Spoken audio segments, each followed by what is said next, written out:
تاب کے درگے تیرگی میں روی بہر توبہ درائے شباب غوی بشنو از گوش دل مثنبی مانوی در رہے صدق برتا مسمم شبی بشنو از گوش دل مثنبی مانوی در رہے صدق برتا مسمم شبی۔ بسم اللہ الرحمن الرحیم، الحمدللہ رب العالمین، والصلاة والسلام علی سیدنا و مولانا محمد سید الاولین والآخرین وعلی آلہ واصحابہ اجمعین، اما بعد۔ گزشتہ ہم کو بتایا جا رہا تھا کہ حضور صلی اللہ علیہ وسلم نے ایک مرتبہ بنی حذیل کے ایک نوجوان کو اس لشکر کا سردار بنایا جو سریے کے لیے جا رہے تھے۔ سریہ، جیسا کہ اس سے پہلے بتایا گیا، ایسی جنگ، ایسے جہاد کو کہتے ہیں جس میں حضور صلی اللہ علیہ وسلم نے بنفس نفیس حصہ نہیں لیا۔ جس میں حضور نے حصہ لیا اس کو غزوہ کہتے ہیں۔ تو چونکہ حضور خود وہاں پر نہیں تھے، اس جنگ میں شامل نہیں تھے، تو آپ نے اس قافلے کے ساتھ جو فوج بھیجی تھی اس کا جو سالار تھا، سردار تھا، وہ ایک نوجوان بچے کو بنایا تھا۔ اور ایسے نوجوان بچے کو جس کو جنگ کا زیادہ تجربہ نہیں تھا، اور چونکہ عمر بھی چھوٹی تھی اس لیے زندگی کا بھی زیادہ تجربہ نہیں تھا، جبکہ اس لشکر میں بہت سارے بوڑھے اور تجربے کار لوگ موجود تھے اور جنگ لڑنے والے بھی تھے جن کو جنگ کا تجربہ بھی تھا۔ تو عام طور پہ جب سرداری دی جاتی ہے تو ان تمام چیزوں کو دیکھ کر دیا جاتا ہے، لیکن حضور صلی اللہ علیہ وسلم نے ایک نوجوان کو سردار بنا دیا۔ اس کے حوالے سے آپ یہاں پر بات کریں گے۔ ایک سریہ می فرستاد رسول، بہر جنگ کافر و دفع فضول۔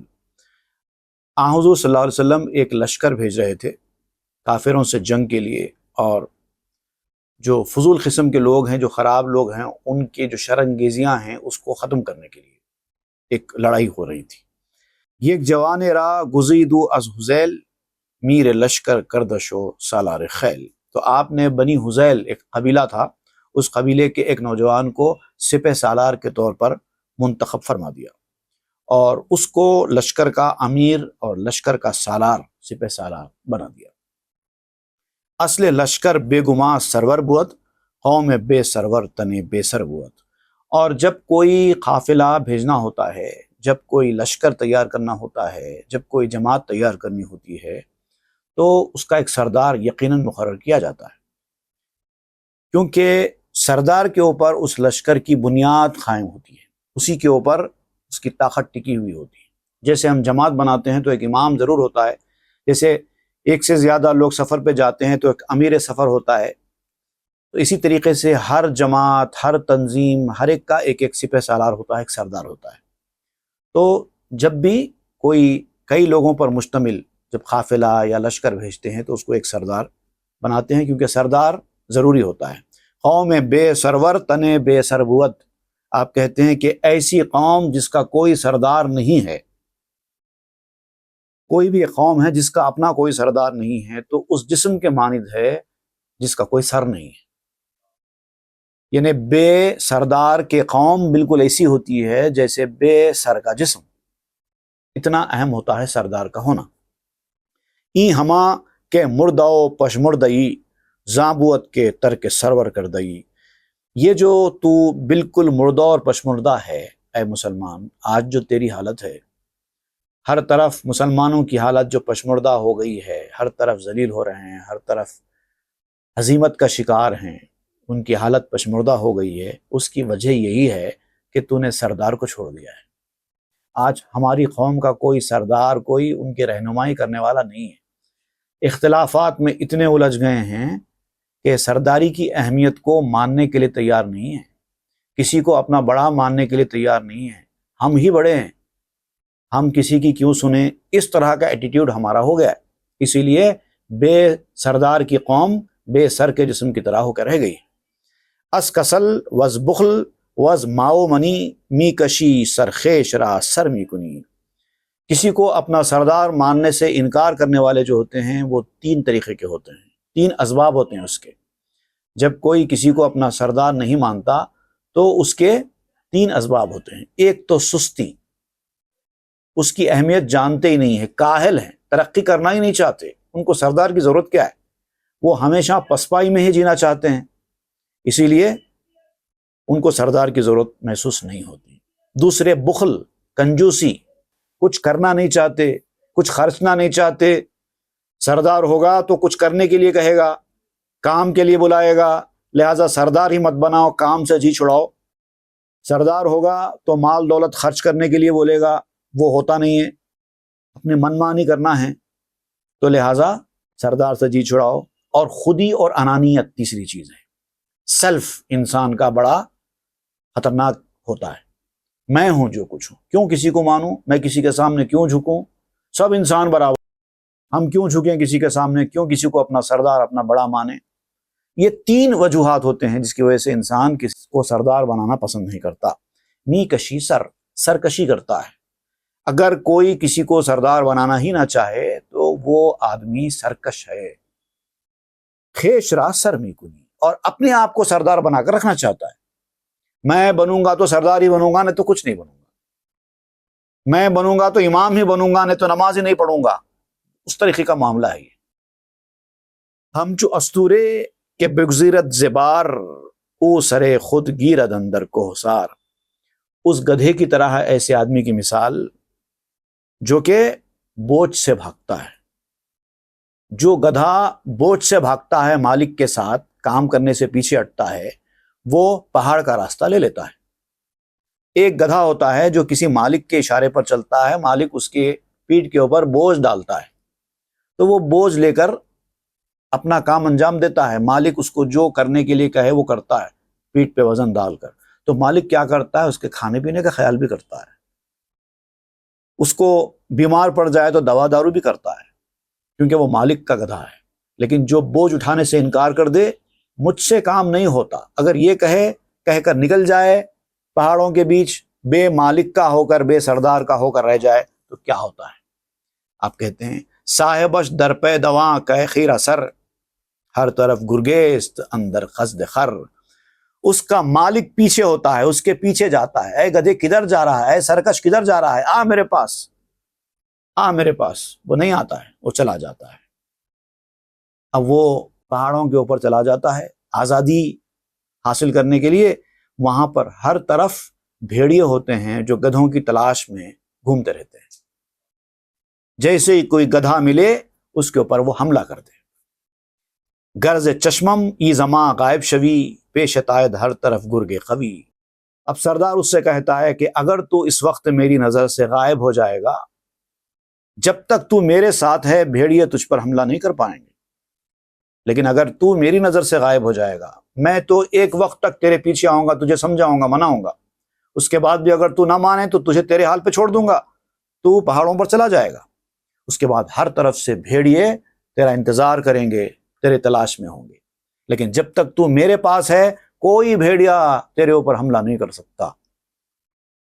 بھیڑیے بہت ہیں دنیا میں بھی، انسانوں کی شکل میں بھیڑیے بھی بہت ہیں، اور جنوں کی شکل میں بھیڑیے بھی بہت ہیں جو آئے دن انسانوں پر حملے کرتے ہی رہتے ہیں۔ لیکن اگر مالک اور سردار کے آپ انڈر میں ہوں گے تو کسی بھیڑیے کی ہمت نہیں ہوگی کہ آنکھ اٹھا کر دیکھے۔ پیش تائید ہر طرف گرگے قوی، ہر طرف مضبوط بھیڑیے، قوتدار بھیڑیے، طاقتور بھیڑیے تیرے سامنے آتے رہیں گے اگر میں اپنی نظریں تیری طرف سے پھیر لوں گا تو۔ استخانت را بخایت چوں شکر، کہ نبینی زندگانی را دیگر۔ شکر کھاتے نا ہم لوگ کس طرح آسانی کے ساتھ شکر منہ میں ڈال کے اس کو چبا جاتے ہیں، تیری ہڈیوں کے ساتھ یہ بھیڑیے ویسے کرنے والے ہیں، کتنی آسانی کے ساتھ ہم اپنے منہ میں شکر ڈال کر ان کو چبا لیتے ہیں، وہی حال کریں گے یہ بھیڑیے تیرے ساتھ۔ کہ نبینی زندگانی را دیگر، پھر ایسی حالت ہو جائے گی کہ پھر دوبارہ تم زندگی کو نہ دیکھ سکو گے۔ مکن آخر بیمانی از الف، آتش از بے ہیزمی گردت تلف۔ ایسا مت کر، اپنے مالک کو چھوڑ کر اپنی انانیت اور سرکشی کو اختیار کر کے بے سردار کا ہو کے مت نکل۔ ایک تو تیری جان کے لالے پڑیں گے، اس کے اوپر جو گھاس پھوس میں تجھے ڈال رہا ہوں تو اس سے بھی محروم ہو جائے گا۔ اور یاد رکھ، آگ چاہے کتنی ہی زیادہ کیوں نہ ہو، اگر اس کو ٹائم ٹو ٹائم ایندھن فیول نہیں دیا جائے گا تو ایک نہ ایک دن بجھ جائے گی۔ آگ قائم رہتی ہے فیول سے۔ اگر چھوٹی سی چنگاری بھی ہے آگ کی، لیکن اگر فیول اچھا دیا جا رہا ہے تو وہ چھوٹی سی چنگاری بھی بھڑکتی آگ بن سکتی ہے۔ اور اگر بھڑکتی آگ بھی ہے لیکن فیول ختم ہو جائے، ایندھن ختم ہو جائے، لکڑی ختم ہو جائے، گیس ختم ہو جائے تو وہ بجھ جاتی ہے۔ اور یہ جو سردار ہے جو تیری رہنمائی کرتا ہے وہ فیول ہوتا ہے تیرے حق میں۔ وہ جو تیرے اندر جو جذبہ ہے وہ چنگاری ہے، تیرے دل کے اندر جو جذبہ ہے وہ چنگاری ہے۔ اور تیرا رہنما ٹائم ٹو ٹائم تیری مدد کرتا رہتا ہے، کبھی پھونکتا ہے، کبھی لکڑیوں کو آگے پیچھے کرتا ہے، جیسا ریکوائرمنٹ ہے آگ کو قائم رکھنے کے لیے وہ کرتا رہتا ہے۔ کبھی ہوا سے بچاتا ہے کہ کہیں ہوا سے آگ نہ بجھ جائے، کہیں آگ بجھتی ہے تو اس کو جلانے کے لیے ہوا دیتا ہے، کبھی ہوا روکتا ہے، کبھی ہوا دیتا ہے، کیونکہ اس کا مقصد ہے یہ آگ جلتی رہے۔ ہی بمگریز اس تصرف کردنم وز گراں باری کے جانے تو منم۔ خبردار، میں تجھے کام میں لگاتا ہوں تو کام سے مت بھاگ۔ ٹائم ٹو ٹائم میں تجھے کام میں لگاتا رہوں گا، ذمہ داریاں دیتا رہوں گا، تو اس کام سے مت بھاگ۔ تیری گردن پر بوجھ ڈالتا رہوں گا، اور میں اگر تیرا سردار ہوں تو تیری گردن پر بوجھ ڈالنا میرا حق ہے، کیونکہ میں تیری جان ہوں۔ کیونکہ جیسے جان سے جسم سلامت رہتا ہے ویسے سردار سے قوم سلامت رہتی ہے۔ اور جو لوگ کام سے بھاگتے ہیں وہ اپنے سردار سے دور ہو جاتے ہیں۔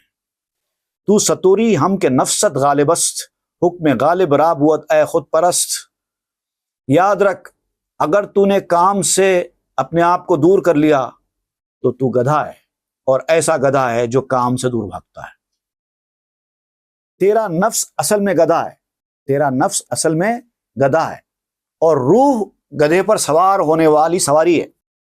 اگر روح غالب ہوگی تو پھر اس گدھے کو، نفس کے گدھے کو جہاں چاہے لے جائے گی، اور اگر نفس غالب ہوگا تو سواری کی نہیں چلے گی۔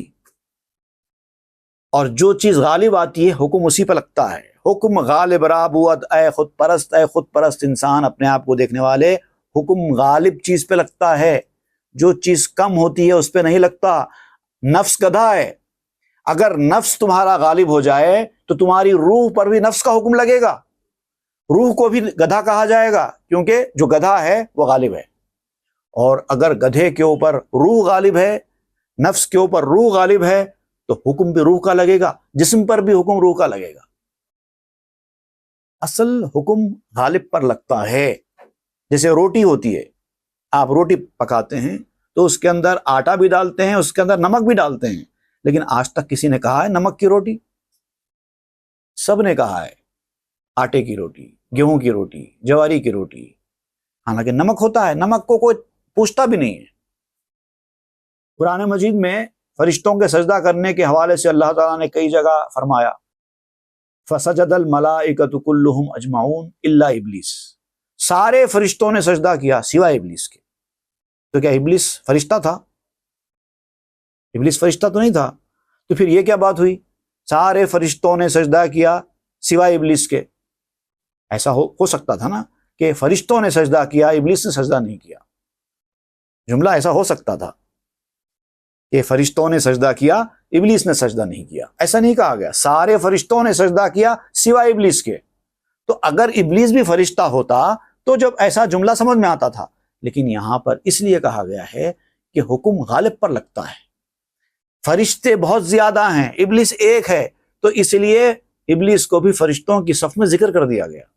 جیسے ایک کلاس میں ہوتا ہے، بہت سارے بچے ہوتے ہیں، اگر ان سارے بچوں میں ایک دو بچیاں ہیں تو جب ماسٹر کلاس میں داخل ہوتا ہے آل بوائز اسٹینڈ اپ کہتا ہے، all boys and girls stand up بولنے کی اس کو ضرورت نہیں ہے، کیونکہ زیادہ بوائز ہیں، اور اگر وہ آل بوائز اسٹینڈ اپ کہے تو ان کو لڑکیوں کو بھی کھڑا ہونا پڑے گا، کیونکہ زیادہ پر حکم لگتا ہے۔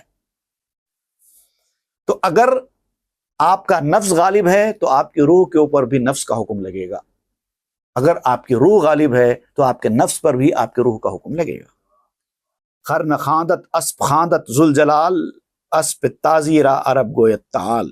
دیکھیے عرب لوگ عربی گھوڑے کو جب بلایا کرتے تھے اپنی طرف، ہر زبان کا، ہر مقام کا ایک ٹریڈیشن، ایک مزاج ہوتا ہے۔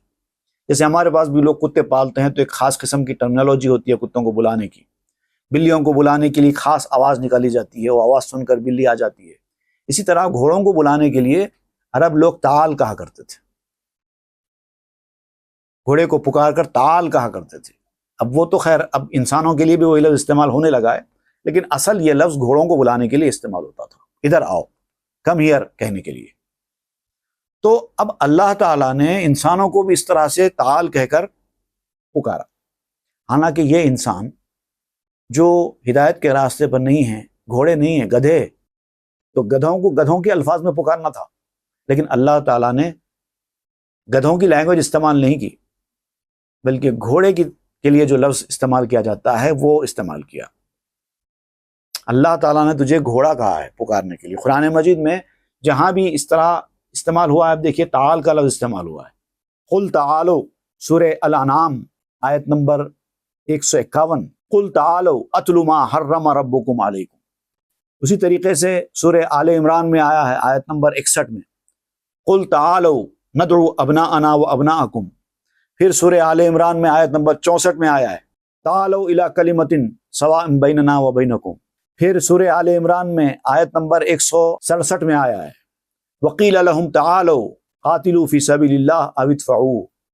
پھر سورہ المائدہ میں آیت نمبر 104 میں آیا ہے، وَإِذَا قِيلَ لَهُمْ تَعَالَوْا إِلَى مَا أَنزَلَ اللَّهُ۔ پھر سورہ المنافقون میں آیا ہے آیت نمبر 5 میں، وَإِذَا قِيلَ لَهُمْ تَعَالَوْا يَسْتَغْفِرْ لَكُمْ رَسُولُ اللَّهِ۔ تو اس طرح جہاں جہاں بھی آپ دیکھیں گے اللہ تعالیٰ نے انسانوں کو بلانے کے لیے کم آن کم ہیئر کے لیے تعالو کا لفظ استعمال کیا ہے۔ میر آخر بود حق را مصطفیٰ، بحر استوران نفس پر جفا۔ اب یہاں پر اللہ تعالیٰ نے انسانوں کو، جو کہ اصل میں گدھے تھے، جو حق کی بات مانتے نہیں تھے، ان کو بلانے کے لیے گدھوں کے لیے استعمال ہونے والا لفظ استعمال نہیں کیا، بلکہ گھوڑوں کے لیے استعمال ہونے والا لفظ استعمال کیا۔ تو اس لیے استعمال کیا کہ آپ کہتے ہیں کہ یہ جو استبل ہے انسانوں کا، اس کے میر استبل، اس استبل کی رکھوالی کرنے والے، گھوڑوں کی نگہداشت کرنے والے، وہ رسول اللہ صلی اللہ علیہ وسلم ہیں۔ ظالم نفس کے گھوڑوں کو تربیت دینے والے اس استبل کے رسول اللہ صلی اللہ علیہ وسلم ہیں۔ ان کی صورت سے اللہ تعالیٰ نے گدھوں کو گھوڑوں کی طرح سے یاد کیا ہے۔ قل تعالو گفت از جذب کرم، یہ اللہ تعالیٰ کا تعالو کہنا یہ جذب کرم ہے، کرم کے جذبے سے ہے۔ تا ریاضت تا دہم من را ازم، تاکہ میں ریاضت کراؤں، ریاضت کہتے ہیں ٹریننگ کو، تربیت کو۔ تو رسول اللہ صلی اللہ علیہ وسلم ان کی تربیت کراتے ہیں، تو آپ تربیت دینے والے ہیں، تو تربیت دینے والے کے خیال سے جن کی تربیت کی جا رہی ہے ان کے لیے بھی اچھا لفظ استعمال کیا گیا۔ نفس ہارا تا مروس کردام، زی ستوراں بس لقدہا خردام۔ اب رسول اللہ صلی اللہ علیہ وسلم کی زبان میں یہاں پر بتایا جا رہا ہے کہ چونکہ میں نے نفسوں کی تربیت کی ہے، تربیت کا کام کیا ہے، تو اس کام کے دوران میں نے گھوڑوں کی بہت ساری ککس بھی کھائی ہیں۔ دیکھیے جب تربیت کی جاتی ہے تو تربیت کرنے والے کو بھی مصیبتوں اور تکلیفوں کا سامنا کرنا پڑتا ہے۔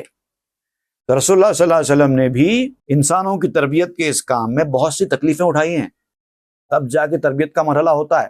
ایسا نہیں ہے کہ جس کی تربیت کی جا رہی ہے وہی مصیبتوں سے گزرتا ہے، تکلیفوں سے گزرتا ہے، نہیں، اس سے زیادہ مصیبتوں تکلیفوں سے وہ آدمی گزرتا ہے جو تربیت کر رہا ہوتا ہے، کیونکہ تربیت، اپنی تربیت کرانے والا خود تو اکیلا ہوتا ہے، لیکن اس کے ساتھ تو کئی ہوتے ہیں، ہر کسی کا درد اس کے دل پہ، اس کی گردن پہ آتا ہے، تو کئی لوگوں کو برداشت کرنا پڑتا ہے، کئی لوگوں کی باتیں سننی پڑتی ہیں، کئی لوگوں کے اعتراضات سننے پڑتے ہیں، کئی لوگوں کی دشمنیاں جھیلنا پڑتا ہے، کئی لوگوں کے حسد جھیلنا پڑتا ہے، تنقیدیں جھیلنا پڑتا ہے، پھر لوگوں کے دکھ درد ہیں جو ان کے اوپر لوگ لا کے ڈالتے ہیں، وہ الگ ہے۔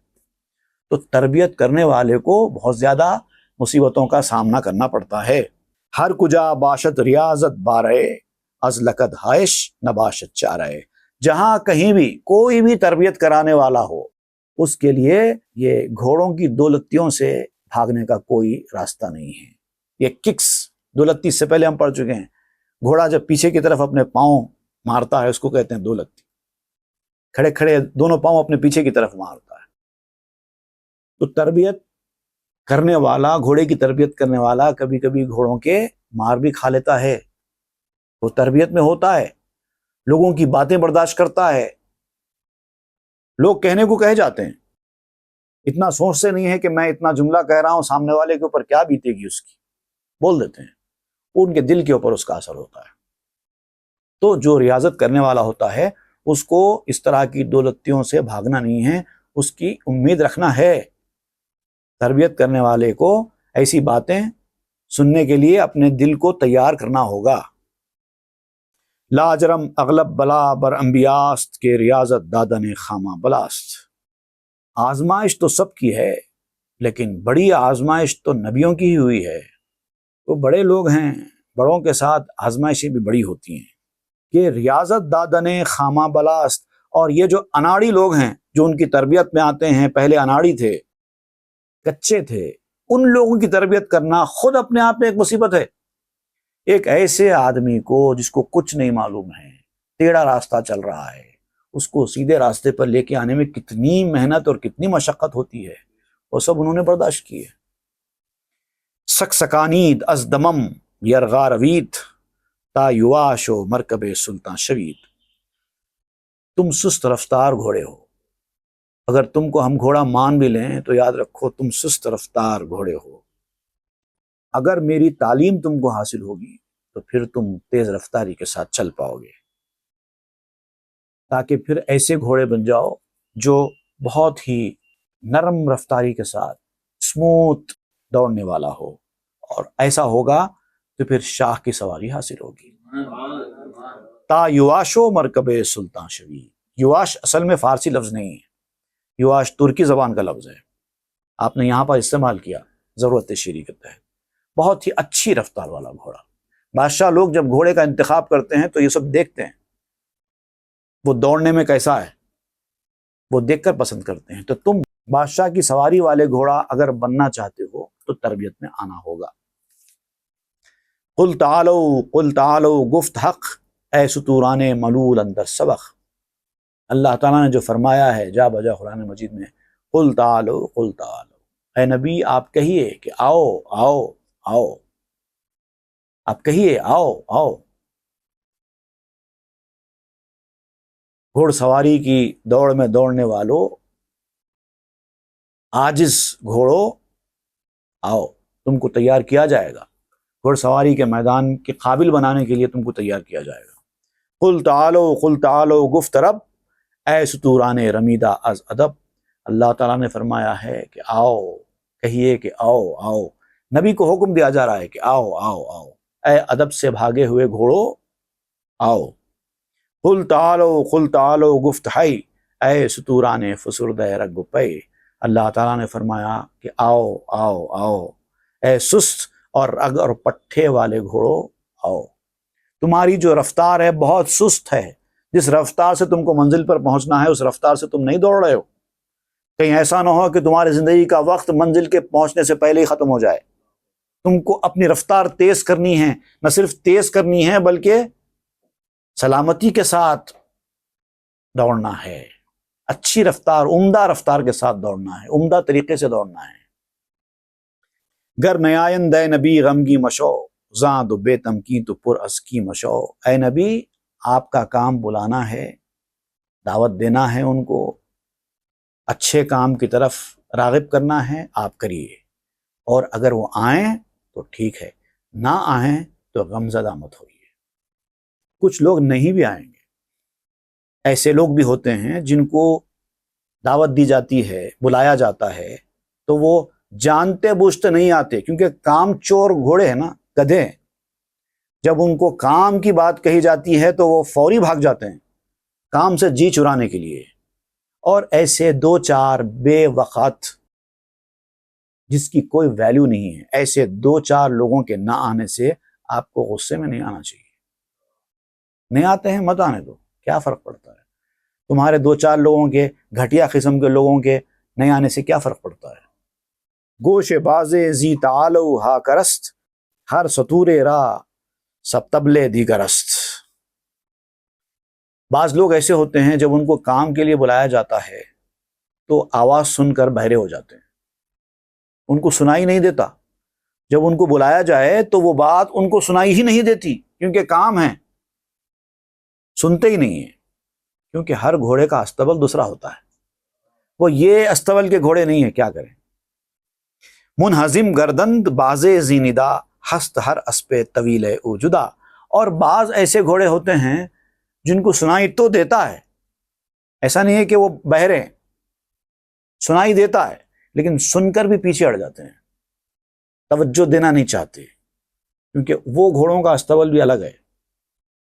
کام والے گھوڑوں کا استبل الگ ہوتا ہے، بہرے گھوڑوں کا استبل الگ ہوتا ہے، سن کر بھی انجان مارنے والوں کا استبل الگ ہوتا ہے۔ منقبس گردند بازے زی قصص، زاں کے ہر مرغے جدا دارت خفس۔ بعض لوگ اس طرح کی باتوں کو سن کر تنگ دل ہو جاتے ہیں، ان کا دل چھوٹا ہو جاتا ہے، کیونکہ وہ آرام پسند قسم کے لوگ ہیں، ان کو یہ ذمہ داریاں، یہ کام، یہ سب نہیں ہوتا، ان سے چھوٹا دل ہو جاتا ہے ان کا، اور بیزارگی کا مظاہرہ کرتے ہیں۔ اب دیکھو پھر بلائیں گے کام کے لیے۔ زاں کی ہر مرغے جدا دارت خفس۔ پرندوں میں بھی ایسا ہی ہوتا ہے، ہر پرندے کا پنجرا الگ ہوتا ہے۔ اگر وہ آپ کے پنجرے میں آنا نہیں چاہتے تو سمجھ لو کہ ان کا آپ کے پنجرے سے تعلق نہیں ہے، وہ کسی اور پنجرے کا پرندہ ہے۔ خود ملائک نیز نا ہمتا بدند، زی سبب بر آسماں صف صف شدند۔ یہ انسانوں ہی میں نہیں ہے بلکہ فرشتوں میں بھی ہے، فرشتوں کے بھی درجے الگ الگ ہیں، ہر فرشتہ ایک جیسا نہیں ہے۔ اسی لیے اللہ تعالیٰ نے آسمان پر بھی فرشتوں کی صفیں الگ الگ بنائی ہیں، ایک ایک فرشتے کو الگ الگ کام دیا ہے۔ پانی برسانے والا فرشتہ الگ، روح قبض کرنے والا فرشتہ الگ، وہی پہنچانے والا فرشتہ الگ، ان کی بساط کے مطابق ان کو کام دیا گیا ہے۔ عرش کو اٹھانے والے فرشتے الگ، مختلف کاموں کے فرشتے الگ الگ رکھے گئے ہیں۔ یہاں تک کہ اللہ تعالیٰ کی عبادت کرتے ہوئے بھی سجدہ کرنے والے فرشتے الگ، رکوع کرنے والے فرشتے الگ، کیونکہ اللہ تعالیٰ نے جب انسانوں کی تخلیق الگ الگ طریقے سے کی ہے، ویسے ہی فرشتوں کی تخلیق بھی الگ الگ مزاج سے کی ہے، اور جو آدمی جس مزاج کا ہے اس سے وہی کام لیا جاتا ہے۔ یہ اللہ تعالیٰ کی سنت ہے۔ کو دکاں گرچے بیک مکتب درند، در سبق ہر یک سے یک بالا ترند۔ اسی طرح آپ اسکول میں جائیے، اسکول میں جا کے دیکھیے، سب بچے اسکول کو جاتے ہیں، کیا سب ایک جماعت میں بیٹھتے ہیں؟ اپنی اپنی بساط اور کیپیسٹی کے حساب سے سب کے کلاسز سٹینڈرڈز الگ الگ ہوتے ہیں، کوئی کم ہے، کوئی زیادہ ہے، کوئی کم قابلیت کا ہے، چھوٹی کلاس میں ہے، کوئی بڑی قابلیت کا ہے، بڑی کلاس میں ہے۔ مشرقی و مغربی را حص ہاست، منصب دیدار حص چشم راست۔ اب کلاسز کا فرق تو ہے ہی ہے، کبھی کبھار ایسا بھی ہوتا ہے کہ ایک ہی کلاس کے اسٹوڈنٹس ہوتے ہیں، دونوں میں فرق ہوتا ہے، کوئی اچھا پڑھنے والا ہوتا ہے، کوئی کم پڑھنے والا ہوتا ہے۔ اسی طرح انسان کے جسم کے اندر بھی ہیں، اللہ تعالیٰ نے آرگنز جو بنائے ہیں، ایک ایک آرگن کا ایک ایک کام مقرر کیا ہے، ایک آرگن کا کام دوسرا آرگن نہیں کر سکتا۔ ہر حص کے اندر سینس، جو انسان کے سینسز ہیں، ہر سینس کے اندر مشرق اور مغرب کا فرق ہے۔ دیکھنے کی حص یہ صرف آنکھ میں ہے، کان نہیں دیکھ سکتا، کان کا کام جو ہے وہ آنکھ نہیں کر سکتی۔ صد ہزاراں گوش ہا گر صف زنند، جملہ محتاجان چشم روشنند۔ اگر لاکھوں کان ایک کے پیچھے ایک لگا دیے جائیں، لاکھوں کان، ایک کان دو کان ہوتے ہیں تو آدمی سن لیتا ہے، اور اگر لاکھوں کان انسان کو دے دیے جائیں تو کیا وہ دیکھ سکتا ہے؟ سب آنکھ کے محتاج رہیں گے دیکھنے میں۔ اسی طرح آنکھوں کا معاملہ بھی ہے، 1,00,000 آنکھ انسان کو لگا دی جائے تب بھی وہ نہیں سن سکتا، اس کے لیے کام چاہیے۔ با صف گوش ہارا منصب در سماع جاؤ اخبار و نبے، پھر کانوں کا بھی ایک مقام ہے، کانوں کا کام سننا ہے، اور کان کو مختلف آوازیں سننی ہیں، روح کی آواز سننی ہے، اس کے اندر جو آواز آ رہی ہے جان سے، اس کے انسائٹ ہم جس کو کہتے ہیں اندر کی آواز، وہ بھی سننا ہے، اس کا ایک کان چاہیے۔ پھر قرآن و حدیث کو سننا ہے، وہ باتیں، اس کے لیے ایک کان چاہیے۔ یہ جو جسمانی کان ہے یہ قرآن حدیث سننے والا کان نہیں ہے۔ اگر یہ قرآن حدیث سننے والا کان ہوتا تو کافر کہاں رہتے؟ ان کے پاس بھی تو یہ کان ہے نہیں، وہ ایک الگ کان چاہیے اس کے لیے۔ اللہ تعالیٰ نے وہ کان جس کو دیا ہے وہی قرآن حدیث سن سکتا ہے، سمجھ سکتا ہے۔ سبحان اللہ، سبحان اللہ۔ اس طریقے سے بہت سارا فرق ہے، انشاءاللہ اس گفتگو کو ہم آئندہ کے درس میں جاری رکھیں گے۔ صلی اللہ تعالیٰ علی خیر خلق سیدنا محمد وآلہ وصحبہ والحمد للہ رب العالمین۔ تاب کے در لگے تیرگی میں روی، بہر توبہ درائے شباب غوی، بشنو از گوش دل مثنبی معنوی، در لہے صدق برتا مسمم شبی، بشنو از گوش دل مثنبی معنوی، در